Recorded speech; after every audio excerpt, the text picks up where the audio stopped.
All right, so what we have is my teardrop. I completed it today.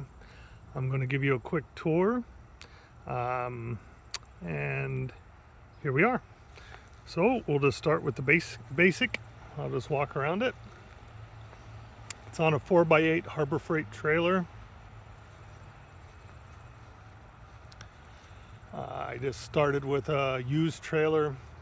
I know the pros and cons. I upgraded the tires. I upgraded the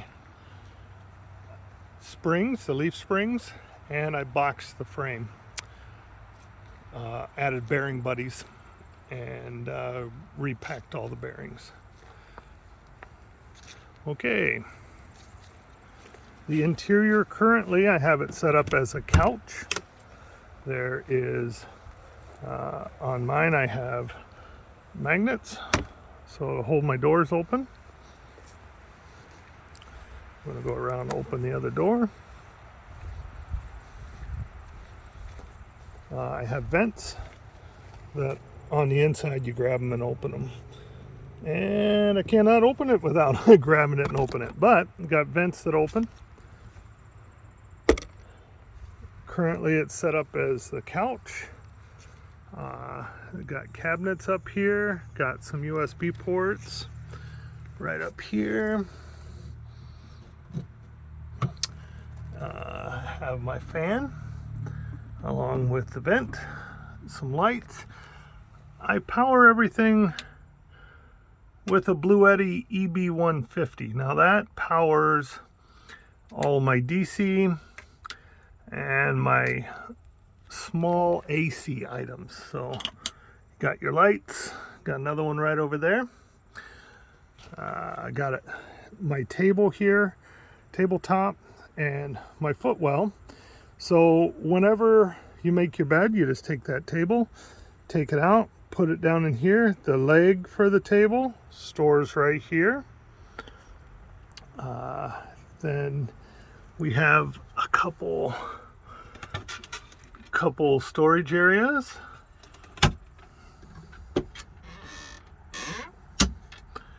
Got my power center. Storage underneath, storage here. Okay. Have the hatch area, your kitchen. On the kitchen, we have the back of that EB150, which allows me to have some electric power. I also have it running here that runs all my extra USB and 12 volt. I have a 2-burner propane, have a sink.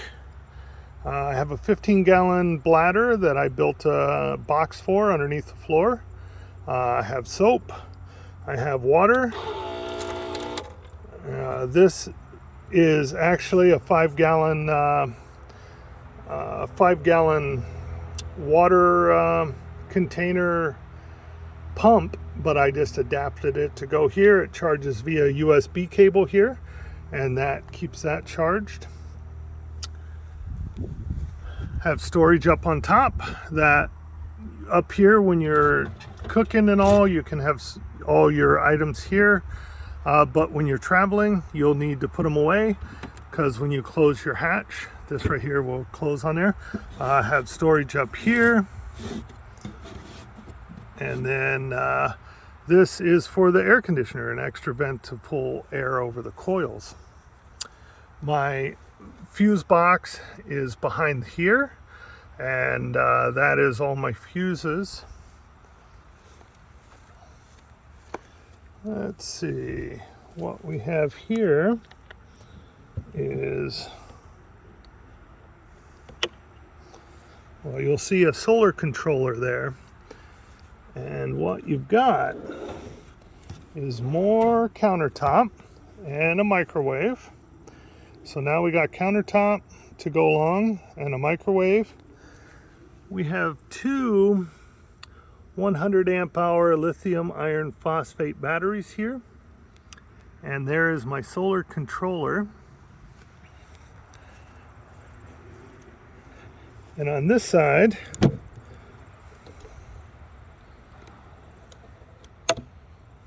We have just more countertop and storage for pots and pans and just more countertop.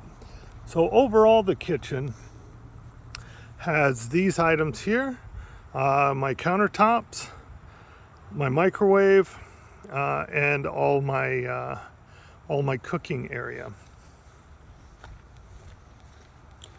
Now to power the microwave and the air conditioner, those lithium iron phosphates run off of a 3000 watt pure sine inverter here.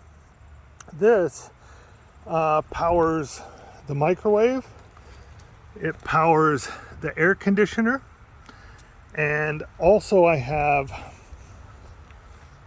extra outlets here that power off of the inverter, and that is if we want to add an Instapot, a slow cooker, anything of the sort, that all runs off of there. Now the EB150 charges from this 100 watt solar panel, and since that doesn't have a heavy load, when I'm driving down the road or anything, that will be charging. When I'm parked, most of the time I'm sure it'll be in the shade. We do have outside lights that have bright and dim and motion. These are just solar lights. I have one on each side. My bladder is a 15-gallon bladder. It is underneath this floor area here. I can lift these up. You can see the handle back there, and I can access that bladder. But that bladder is self-contained, and that is where all the water goes and comes out of. This table, when driving, goes down as I showed. This right here, I'm not going to run it, but this right here just unlatches. I have it just latched. They unlatch and it slides down, and that makes my bed. Our bed has an 1.5 inch air mattress and memory foam, and those will roll up and go behind it while we got it in the couch position. I have a couple lights on top, as I said, just a little storage up here. This is the panel for the solar controller to charge those lithium iron phosphates. This is my control panel with my fuses that runs everything else. I can turn on the lights, the fan, everything powered all from here. I have a Dokio 220 watt panel. That panel plugs in on either side. I added these SAE connectors. I have one on this side, have one on this side. So, and I have 100 foot of line, 10 gauge line. So I can plug that Dokio up and charge that lithium iron phosphate batteries wherever I'm at, and that will keep the power for there. My propane mounted on the side, everything runs there. The back of the air conditioner, what I did was built a pan, and I have that pan is aluminum. You can see the bottom of the pan right there. I have the unit in at an angle, and I drilled 3 holes in that pan. I ran this line and ran it down. So now all the condensation will come out and run down. This I just built out of plastic, and just found some plastic and made this up. And I can easily remove this if I have to service anything here. And I can remove the AC unit if I have to out this side, so I can replace it. I did put jack stands on here. Since I have boxed the frame, it makes it simple to mount these. I have it on all 4 corners, so all 4, and good to go there. Because of the video I saw with Brian, I bought the Jackie up, and it stores in here, your jack does, and right here when you get where you're going. So we're all good there. Oh, one other thing I built on here, I'll show you. So we don't have to change our clothes in here and everything. I built this rack and you just pull these pins. They're just hitch pins, and then this pulls out. And you can, once you get it pulled to the point where it's supposed to be, you can put the pins back in if you wish. But this rack is where I will have a curtain, waterproof curtain, like shower curtain or something, that hangs down when we're camping, and that way you can step out and you can change your clothes or whatever you wish to do, and you're still in privacy. So this is for the passenger side. The driver's side, I have a screen room that goes here. It's an 8x8 screen room. It's got a floor and it's all screened, and it has a zipper entrance on each end, as well as flaps to cover, so you have a covered walkway. And that will go on this side. The only thing that I would do differently if I was to build this again is I would not build my own doors. These are tough to build, but they turned out fine, but I would definitely buy them. These windows are side windows that should be turned sideways. So you can see they open like they're supposed to, but they don't stay up. So I'm going to put a piece of elastic to hold that up.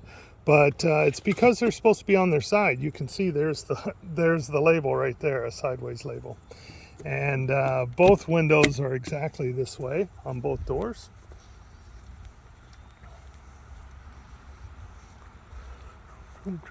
So there's my other window. Same thing, label's right there. This one opens, slides up. So it'll work fine, but it's just something that I found out after I built it. I built this out of scrap. I just went to salvage yards and bought pieces to build this. And here we are. This is where we're at. I weighed it today with the water full, the 15 gallons full, with the propane full. We are at 1,540 pounds. Now that is with no gear in it, just fully loaded with all the weight that it's going to have on its own. And here we are. Well, I figured everybody'd want to see it, so there it is. Thank you.